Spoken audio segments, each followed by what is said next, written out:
Hey everyone, just checking in. Bear with me as I run around like a chicken with my head cut off because I got so much going on right now. But I wanted to check in with solar stuff, Ecoflow battery hacks, and some Govee stuff. And today, lunch break time is a good chance to kind of check in with you. Physical installation on the very first setup is done. You know that. I need to come back and kind of cover it in more detail.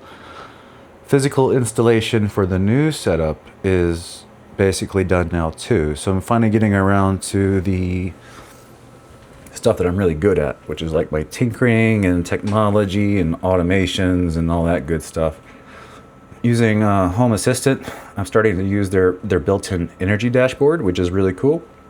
You can see that we're 100% off grid. We haven't had to use any power from the grid in quite a while. The way to facilitate this, I'll get a little bit nerdy with you. I don't have the right tabs open, but basically over here, you know, these are smart MPPTs. They can tell me how much solar they're giving me through integration with Bluetooth. And then the shunt is able to tell me how much power we've used out of the batteries, but it doesn't have a figure of how much power goes into the batteries. So today I created a sensor that is going to be able to calculate that for me. So I'll have battery energy in and battery energy out, but we don't have any energy in right now because the batteries have been full for like 4 days. They haven't had anywhere to put energy. So I'm trying to drain those batteries right now. I turned on the feed to the server rack. I turned on the feed to my computer.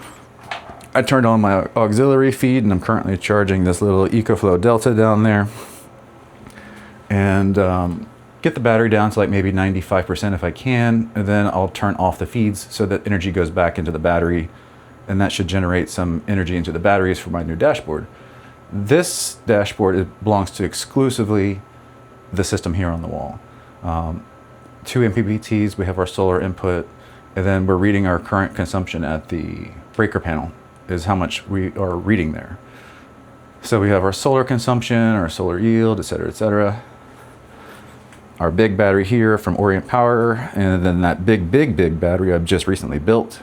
That's kind of running this system. And of course, as you've seen in the previous videos, it basically runs my server rack as a UPS, runs my computer system as a UPS, and bear with the mess as we walk through the house, because it is a mess in here right now.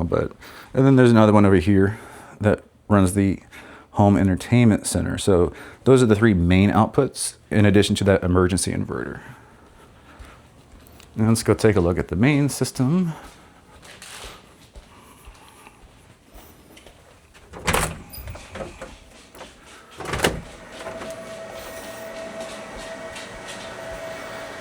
The main system is here, 60,000 watt hours, and then its dashboard, I like using Solar Assistant. So you can see, like yesterday, about noon, all solar production stopped. It just crashed because we ran out of battery. We have nowhere to put the power. Today it's going to be doing the exact same thing soon. We're going to just crash out because the batteries are already at 77%. They'll be full in about 2 more hours. So, but yeah, grid's disconnected completely. We're off grid capable. And then once we get the net metering agreement, we'll start selling excess power to them.